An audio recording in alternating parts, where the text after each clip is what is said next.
Hari ini banyak orang putus asa, you see, nggak bisa hanya dengan positive thinking, kita cuman main-main pikiran, nggak bisa. Bener-bener manusia rohnya harus berkembang.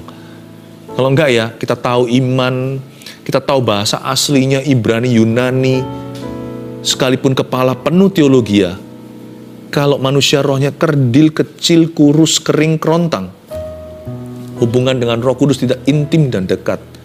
Sungguh, kita tahu apa yang benar, tapi kita tidak bisa melakukannya. Kita tahu itu salah, tapi kita nggak berdaya. Jangan putus asa ya. Roh Kudus itu di dalam dirimu lebih gede, lebih besar, lebih kuat daripada seluruh roh. Semua roh di dunia ini digabung jadi satu. Dan dia memenuhkan kasih karunia-Nya. Saya ajak Anda untuk membuka firman Tuhan di Yeremia, pasal yang ke-31, ayat 16-22, kasih judul Masih Ada Harapan Untuk Hari Depan. Ya, masih ada harapan untuk hari depan. Kita akan dimandikan oleh firman, akan kepenuhan iman. Jangan dikit-dikit putus asa jadi orang. Tuhan itu belum selesai sama hidup Anda. Tuhan belum selesai dengan hidup kita. Jadi jangan dikit-dikit mau quit. Jangan bentar-bentar menyerah. Ya. Ayat 16 baca. Beginilah firman Tuhan. Cegahlah suaramu dari menangis dan matamu dari mencucurkan air mata. Sebab untuk jerih payahmu ada ganjaran, demikianlah firman Tuhan. Mereka akan kembali dari negeri musuh. Masih ada harapan untuk hari depanmu. Saya ulang lagi ayat 17. Masih ada harapan untuk hari depanmu. Yang percaya katakan amin. Di rumah katakan amin secara keras, amin. Masih ada harapan untuk hari depanmu, demikianlah firman Tuhan. Anak-anak akan kembali ke daerah mereka. Apa yang dicuri musuh akan dipulihkan oleh Allah. Berhenti sampai 2 ayat dulu saya jelaskan. Beginilah firman Tuhan. Jadi Tuhan itu memberi kita rema hari ini. Ketika roh kita nyala ya, diciprat firman apapun meledak dan menjadi kuasa.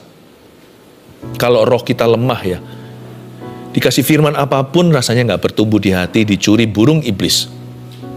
Ya, seperti jatuh ke tanah paving, seperti jatuh ke atas aspal. Beginilah firman Tuhan. Terimalah ini sebagai sebuah suara langsung kepadamu. Meskipun melalui mulut saya. Yang penting sumbernya, Tuhan berbicara. Beginilah firman Tuhan. Cegahlah suaramu dari menangis. Nggak boleh nangis.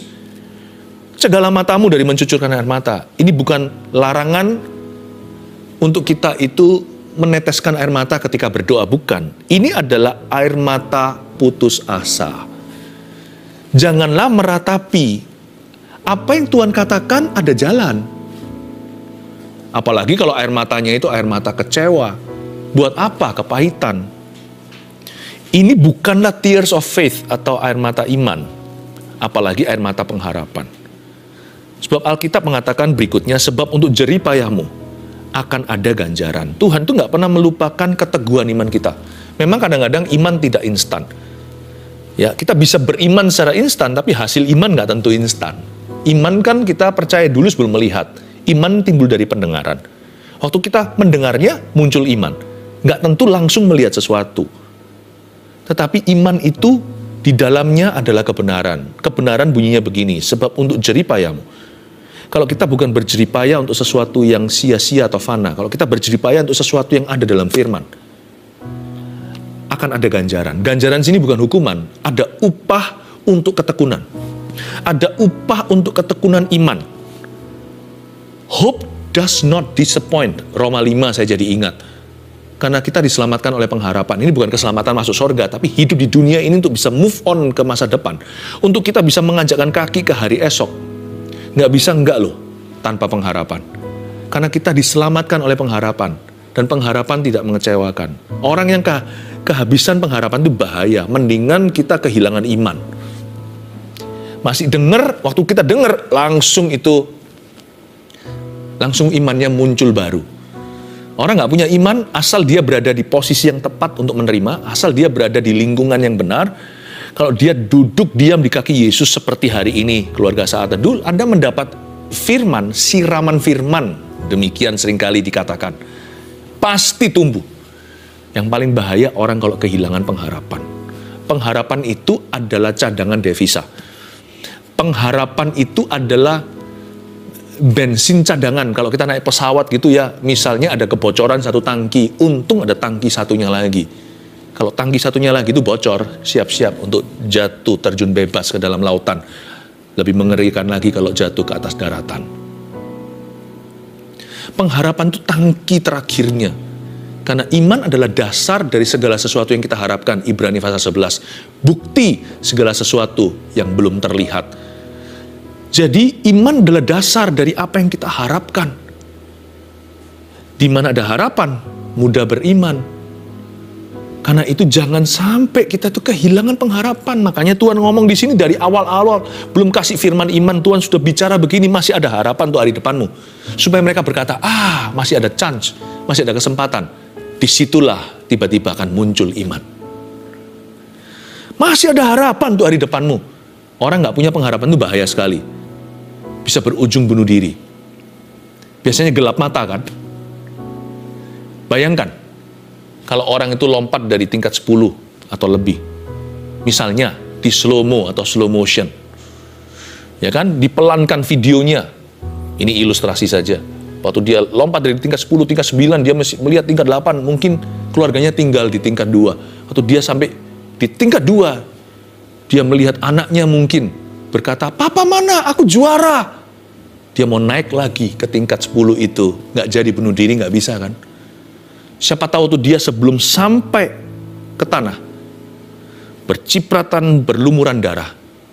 Mungkin di lantai 2, waktu itu Tuhan menjawab doa. Buat apa putus pengharapan? Makanya orang yang bunuh diri itu orang yang matanya gelap. Dia buta mata. Gelap mata itu bahaya. Kenapa manusia matanya bisa gelap? Karena hatinya hilang pengharapan. Kenapa ada orang yang meninggalkan Tuhan, bahkan menjual Tuhan Yesus? Karena dia nggak berharap lagi. Harapan itu kelihatannya, kedengarannya weak atau lemah. Iman itu yang gagah. Salah loh. Harapan itulah yang membuat iman itu muncul baru. Dan selalu muncul setiap pagi selalu baru. Masih ada harapan untuk hari depanmu. Sebab untuk jeripayamu ada ganjaran. Hope does not disappoint. Poin pertama tulislah. Masih ada harapan untuk hari depan. Karena itu nomor 1. Jangan ratapi keadaan sekarang.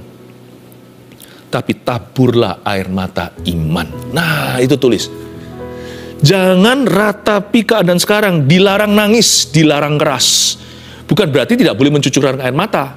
Ini tidak kontradiksi apa yang dituliskan di kitab Mazmur. Yang menabur dengan mencucurkan air mata akan menuai dengan sorak-sorai. Itu bukan air mata putus asa. Itu air mata taburan iman. Mencucurkan barang siapa yang maju sambil menangis akan pulang membawa berkas-berkasnya. Itu tangisan untuk maju. Bukan meratapi keadaan sekarang, tapi menembus batas melawan arus untuk percaya Yesus apapun keadaannya yang sekarang juga menggerus. Mungkin dia bertubi-tubi dilawan badai terus-menerus. Dia nggak peduli, dia maju terus.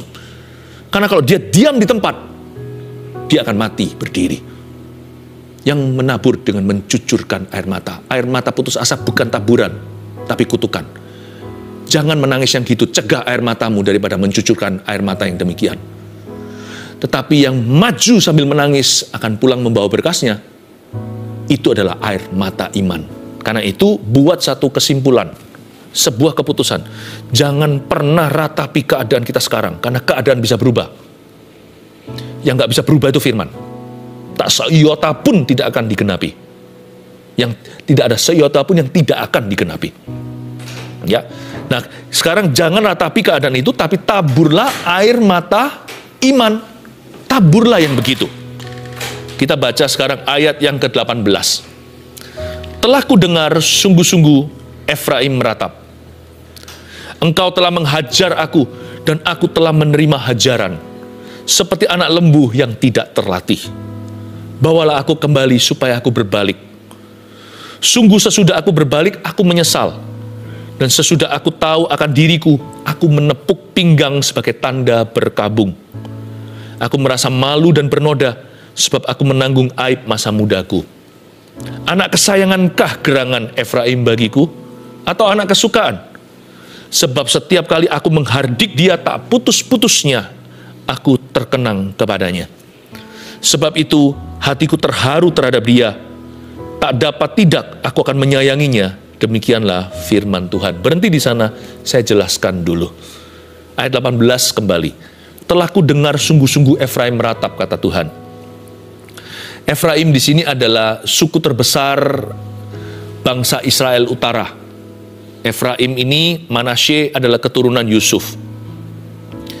Kalau di selatan Israel diwakili satu suku besar, kan tinggal dua, Yehuda dan Benyamin. Jadi seringkali Israel Selatan disebut Judah atau Yehuda.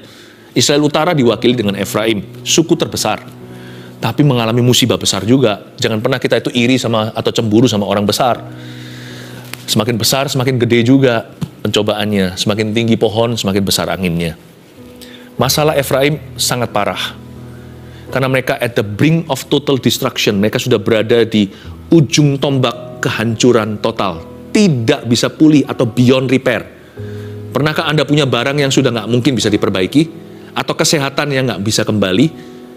Yang stadiumnya sudah lanjut, yang sudah menyebar di mana-mana, nggak ada refund policy. Kanker, penyakit-penyakit tertentu yang mematikan. Kalau sudah sampai taraf di mana beyond healing, tapi juga tidak pernah ada satu kasus yang terlalu sulit atau sukar bagi Tuhan. Bagi Tuhan tidak ada beyond, tidak ada yang melampaui dirinya. Tuhanlah yang paling tinggi, Tuhanlah yang paling besar. Tapi misalnya sebagai manusia, ada penyakit yang sudah tidak bisa ada recovery-nya. Efraim mengalami yang serupa. Dia sebenarnya berhak untuk melemparkan handuk putihnya. Bolehlah menyerah, masuk akal dan lumrah.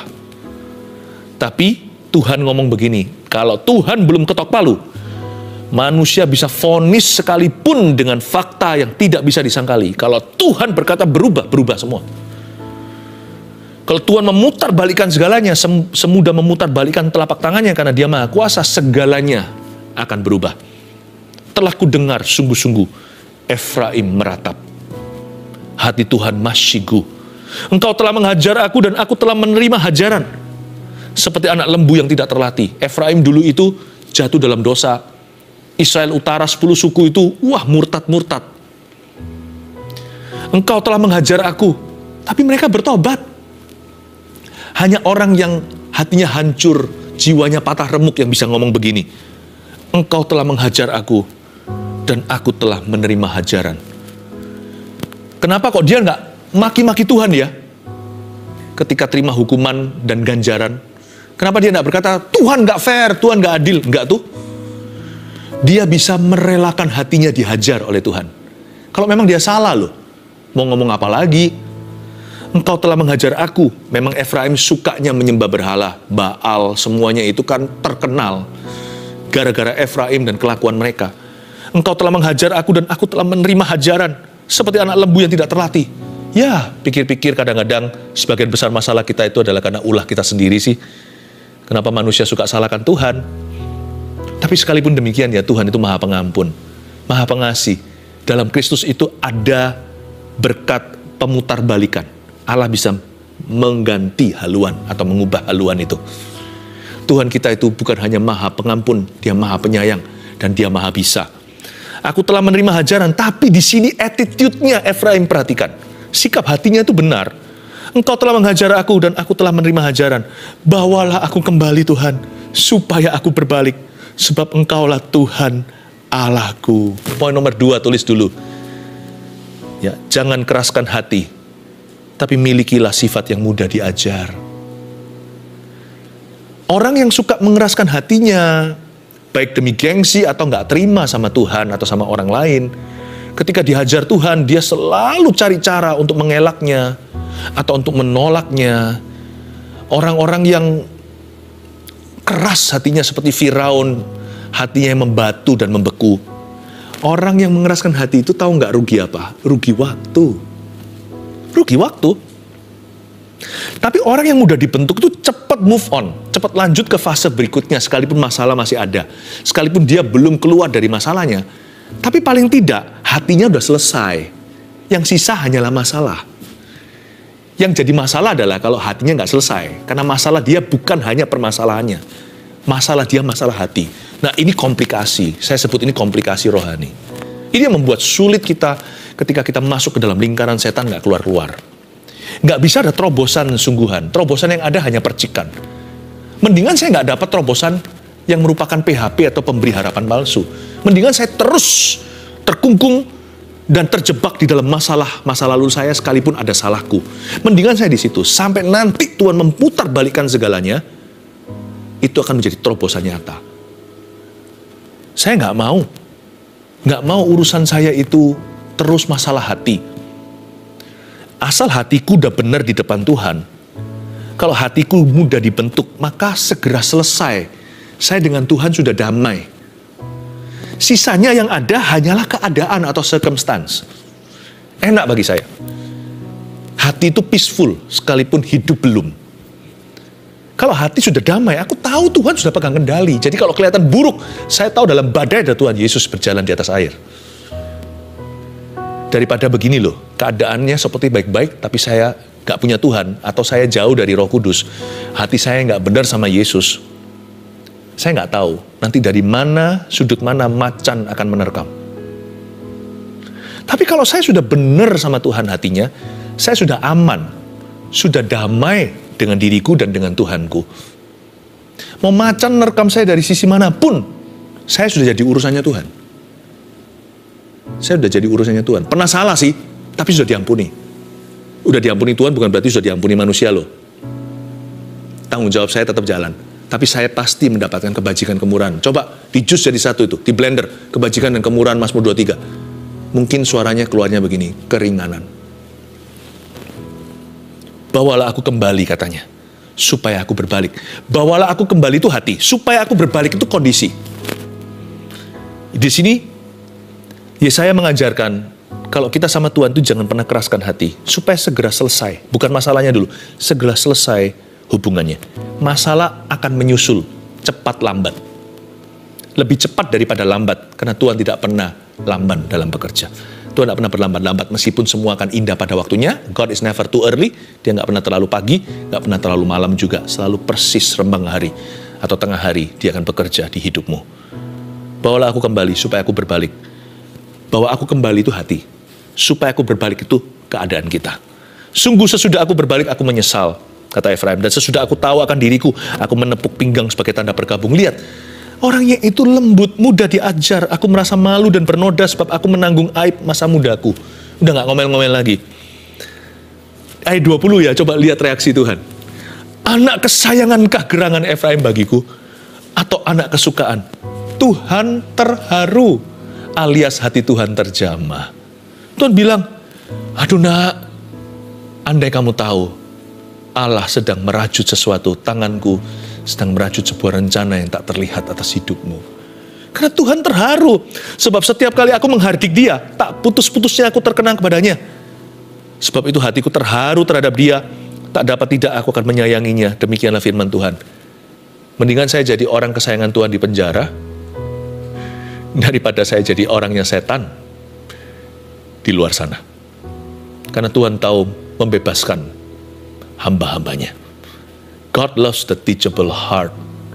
Allah itu cinta hati yang mudah diajar. Kalau soal memberi, Tuhan itu cinta the cheerful giver, orang yang suka cita waktu memberinya. Tapi kalau bicara tentang kehidupan, God loves the teachable.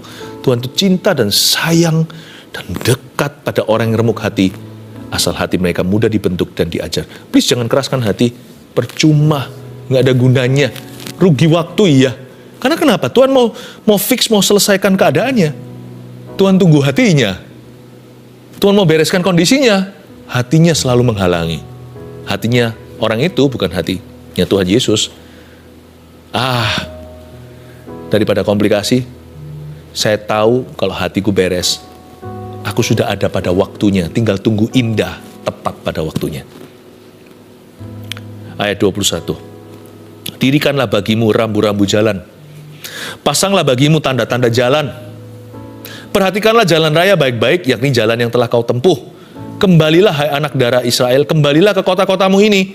Berapa lama lagi engkau mundur maju, hai perempuan, anak perempuan yang tidak taat? Sebab Tuhan menciptakan sesuatu yang baru di negeri, perempuan merangkul laki-laki. Apa itu? Apa ya ini ya? Ayat 21, seperti orang yang mau ujian SIM aja, surat izin mengemudi. Dirikanlah bagimu rambu-rambu jalan dan pasanglah bagimu tanda-tanda jalan. Kita disuruh berprinsip dulu dalam kebenaran. Jangan tunggu masalah selesai. Jangan tunggu problema lewat. Jangan tunggu persoalan sudah ditutup. Dirikan dulu rambu-rambu jalan. Berprinsip itu hari ini. Jangan tunggu besok. Jangan tunggu nanti. Kayak orang diet aja ya. Diet itu selalu tomorrow. Tapi kalau kita mau taat sama Tuhan, it's always the today. Selalu hari ini. Berprinsiplah kebenaran. Berapa lama lagi ayat 22 engkau mundur dan maju. Jangan pelin-pelan kalau sama Tuhan. Hai anak perempuan yang tidak taat. Pokoknya kalau sama Tuhan itu taat dulu dan taat selalu. Poin nomor 3 catat dulu. Jangan maju mundur sama Tuhan. Tapi yang konsisten dalam ketaatan.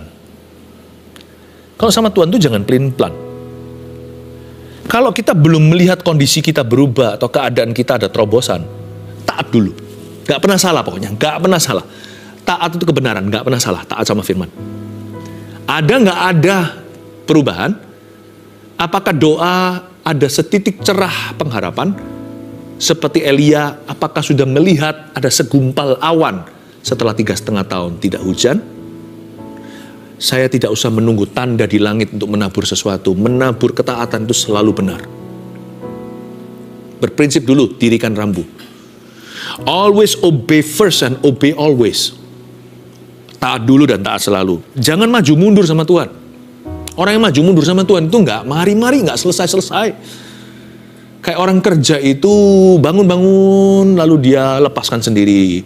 Setelah dia pasang dirakit, dia bongkar lagi. Orang maju mundur itu, orang pelin-pelan, berapa lama lagi engkau mundur maju, hai anak perempuan yang tidak taat. Itu kayak begitu.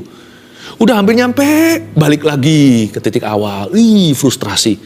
Yang frustrasi bukan Tuhan. Nanti lama-lama yang frustrasi adalah orang sekeliling kita. Kok terus-terusan pelin-pelan? Jangan pelin-pelan, pokoknya taati dulu. Yang konsisten gitu dalam ketaatan, menunggu terjadi perubahan. Nggak usah tunggu perubahan terjadi, taat dulu pokoknya.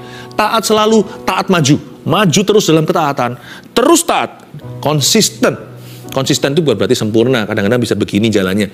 Tapi nggak begini. Kalau yang begini itu namanya goncangan. Jangan bergoncang sama Tuhan, itu jangan geronjalan. Boleh begini aja. Ya, geronjalan dikit boleh lah. Jangan goncangan. Ya, orang konsisten itu begini jalannya.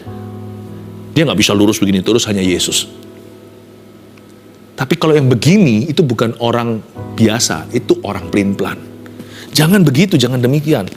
Jangan maju mundur sama Tuhan, tapi yang konsisten dalam ketaatan. Karena Anda tahu, masa depan masih ada harapan untuk masa depanmu.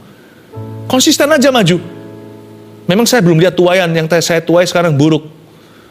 Tapi harusnya kita punya visi dan penglihatan bahwa masa depan adalah pengharapan. Maka saya harus hari ini menabur ketaatan, ya kan? Karena masih ada harapan untuk hari depan. Jangan ratapi keadaan sekarang. Poin pertama tadi kita review. Tapi taburlah air mata iman. Karena masih ada harapan untuk hari depan. Jangan keraskan hati. Tapi milikilah sifat yang mudah diajar. Supaya cepat maju dan segera melaju dengan Yesus. Karena masa depan itu ada di depan. Dan jelas-jelas Tuhan berkata ada damai sejahtera. Tuhan akan memberkatimu lagi. Begitulah bahasa sederhananya. So jangan keraskan hati. Lain cerita kalau kita sekarang mati, gak ada sorga, gak ada neraka, ya sudah keraskan hati. Apalagi kalau kita tahu ada sorga, jangan keraskan hatimu. Masa kita mau jauh? Masa kita dengan Tuhan mau jauh? Karena masa depan kita itu penuh pengharapan, masih ada harapan bagi masa depan kita, untuk hari esok kita itu ada Tuhan. Jangan keraskan hati, karena kita perlu Tuhan di depan sana. Tapi miliki hati yang mudah diajar, supaya segera dibawa Tuhan masuk ke level berikutnya. Supaya Tuhan itu nggak ngomongnya melulu pertobatan sama kita.